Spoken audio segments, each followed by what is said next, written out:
जब आप इस रूप में पहुंच जाते हैं जिसे इंसानी रूप कहते हैं, तो यहां से आपका विकास प्राकृतिक तरीके से नहीं हो सकता। इसे चेतन तरीके से होना होगा।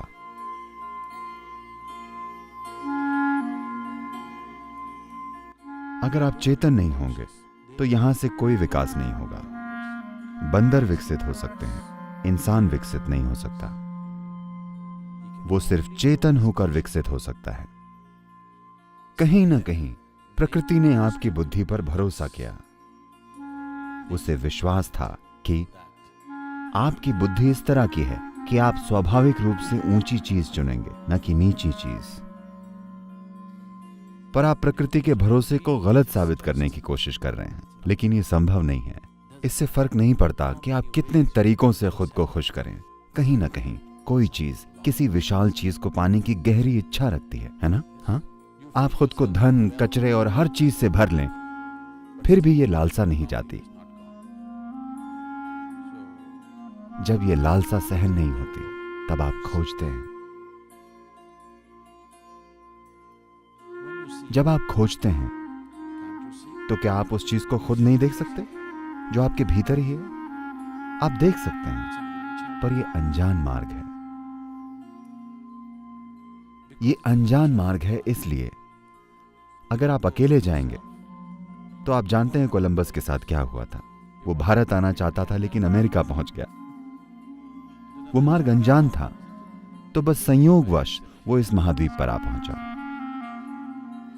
हम बस उन्हीं के बारे में सुनते हैं जो कहीं पहुंचे थे।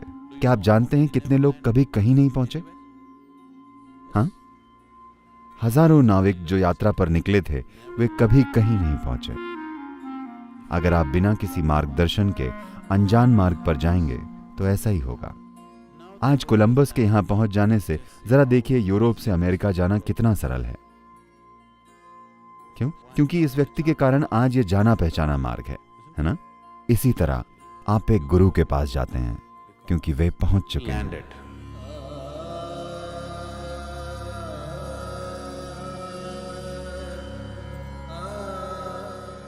तो उनके अनुभव का इस्तेमाल करना अच्छा है।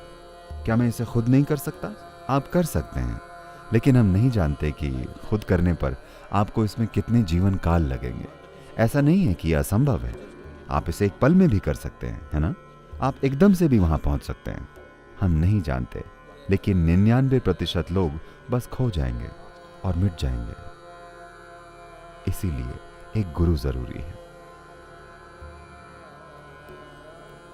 Guru is just a device. Guru is not a person. This must be understood. गुरु बस एक साधन है, गुरु एक व्यक्ति नहीं है। यह समझना जरूरी है।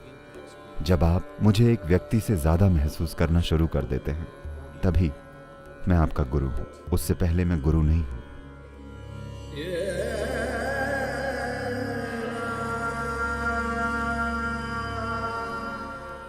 गुरु पूर्णिमा महत्वपूर्ण है क्योंकि एक चीज है ऐतिहासिक महत्व, क्योंकि इसी दिन आदि योगी ने खुद को आदि गुरु में बदल दिया था।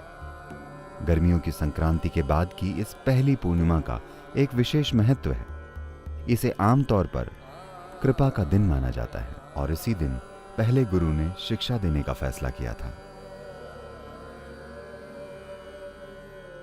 तो यह धरती के हर मनुष्य को एक महत्वपूर्ण चीज याद दिलाता है, क्योंकि हर कोई अपनी सीमाओं में जीता है। शरीर, मन, सामाजिक ढांचे और गुण दोष, हर तरह की सीमाएं। हर इंसान के लिए यह जानना महत्वपूर्ण है कि इन चीजों से परे जाने का एक तरीका है। गुरु पूर्णिमा यही याद दिलाती है।